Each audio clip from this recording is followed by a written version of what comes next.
Brought to you by Agilus Diagnostics. Health test की बात आती है तो मैं भरोसा करता हूँ India largest diagnostics company Agilus diagnostics. खुद को टेस्ट करते रहो। काल सध्या आलेले आहेत हरियाणा आणि जम्मू काश्मीरचे अजून सुरू आहे, पूर्ण निकाल आलेला नाहीये।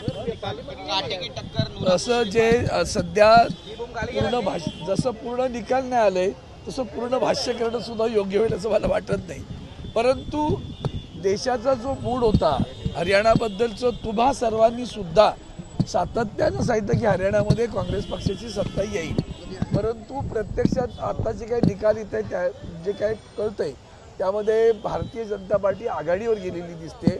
हे पाहिल्यानंतर ज्या पद्धतीनं हे सरकार वागतंय आणि कुठल्याही थराला जाऊन कुठल्याही गोष्टी करू शकतं याबद्दल लोकांच्या मनात विश्वास आहे। कारण हरियाणामध्ये तर खास करून शेतकऱ्यांच्या आंदोलनाबद्दल हे सरकार ज्या निर्दयीपणानं वागलं होतं त्याची एक प्रचंड चिड तिथं होती।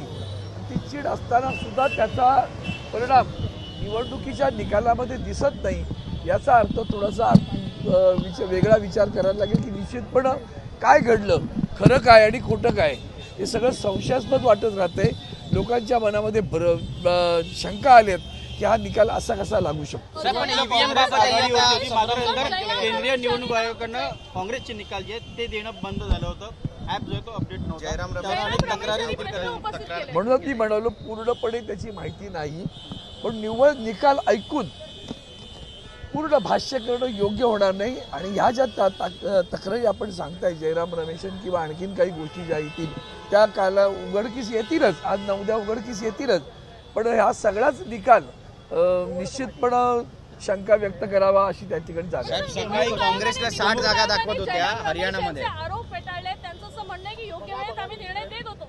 निवडणूक आयोग मी कितीतरी वेळा बोललो गुलाम कोण असेल तर एक नंबरचा गुलाम निवडणूक आयोग। त्या गुलामांकडनं काय अपेक्षा करतात? काही होणार नाही। महाराष्ट्राच्या जनतेने ठरवलेलं आहे, लोकसभेमध्ये महाराष्ट्राच्या जनतेने दाखवून दिलेलं आहे। आणि त्याचं पण आता सुद्धा तुम्ही पाहिलं असेल की आदरणीय उद्धवजी ठाकरे साहेबांवर त्यांच्या नेतृत्वावर प्रचंड गाढा विश्वास ठेवून समाजातील विविध स्तरातील विविध संस्थांतील लोक त्यांच्या मागे उभी राहत आहेत। याच्यापेक्षा आणखी मोठं